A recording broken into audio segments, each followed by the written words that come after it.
The mall was alive with weekend energy. Laughter, chatter, the sound of shopping bags rustling, and the smell of coffee drifting from the cafe near the entrance. People moved fast, chasing sales and schedules. But just outside the glass doors, on a cold stone bench, sat a woman most people tried not to see. Her clothes were worn, her hair tangled, and beside her was a cardboard sign that read, "Just need a second chance." Hundreds passed her by. Some glanced and looked away. Others whispered. But one person, a teenage boy named Ethan, stopped, and that moment would change both of their lives forever. Before we continue, please take a second to like this video, subscribe to Kindness Untold Story, and share this story with someone who might need hope today. Her name was Margaret, though no one called her that anymore. To most people, she was just the homeless woman outside the mall. Every morning, she came to the same bench, folding her blanket neatly, brushing her hair using the reflection on the glass door. She wasn't asking for much, just a meal. Maybe a few coins, but what she really wanted was to be seen once she had a job, a small apartment, and a daughter she loved deeply. But when her husband passed away, the bills piled up faster than her grief could fade. She worked 2 jobs, tried her best to keep going, but one illness, one missed rent payment, and everything slipped away. She told herself it would only be for a week, but the weeks turned to months, and the streets became her new reality. People didn't see Margaret anymore. They only saw her situation, and that broke her a little more every day. Ethan was 17, a regular high school kid who loved basketball, music, and hanging out with friends. That Saturday, he was supposed to meet them for a movie. But as he walked past the mall entrance, he saw the woman sitting there, clutching her sign. Something in him stopped. He reached into his pocket and handed her a few dollars.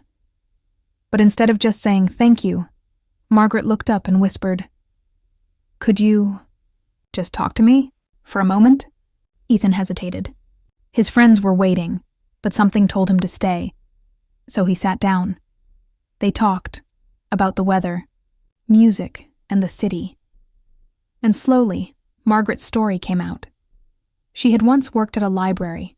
She loved books, because they made her forget the world for a while. She had a daughter, but they hadn't spoken in years. When Ethan asked why, her voice trembled. She was embarrassed, she said softly. "She told people I was sick, not homeless." Ethan didn't know what to say. But sometimes, silence is enough, the kind that makes people feel safe. Before leaving, Ethan ran inside and bought her a sandwich, water, and a hot coffee. When he handed them to her, she smiled through tears. "You're the first person who's asked my name in weeks." That night, Ethan couldn't stop thinking about her. He told his mom. She listened, then said, "Let's help her, not with pity, but with dignity." The next morning, they went back. Margaret was there.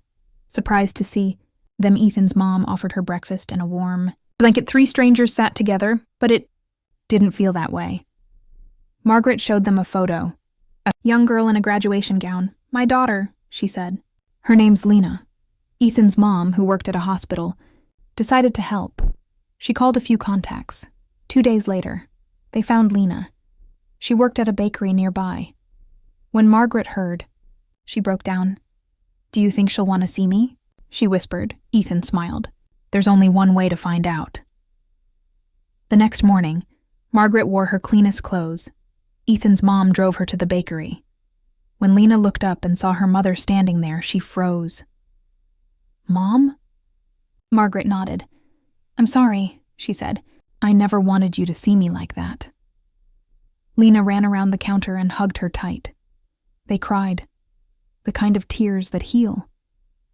In the weeks that followed, Lena helped her mother find a small place to live. With a little community help, Margaret got a part-time job at a local library, the place she loved most. Sometimes, Ethan stopped by after school. Margaret always had a story to tell. One day she said, "You know, Ethan, people think kindness means giving money, but sometimes it's just listening." He nodded. He understood now. Kindness means seeing someone who feels invisible. A few months later, on Christmas Eve, Ethan visited the mall again. The bench outside was empty, but taped to the glass door was a small note. It read, "To the kind boy who stopped to listen, you helped me find my way back home. With love, Margaret." Ethan smiled through quiet tears. He texted his mom. "She's home." If this story touched your heart, remember, kindness doesn't always roar. Sometimes it whispers, through a sandwich, a smile, a simple conversation. Margaret was invisible until one teenager stopped to listen, and that small act became the bridge between despair and hope. So the next time you see someone who looks lost, remember this story. Maybe they don't need your money. Maybe they just need to be seen. If you believe that kindness is never wasted, please like, share, and subscribe to Kindness Untold Story.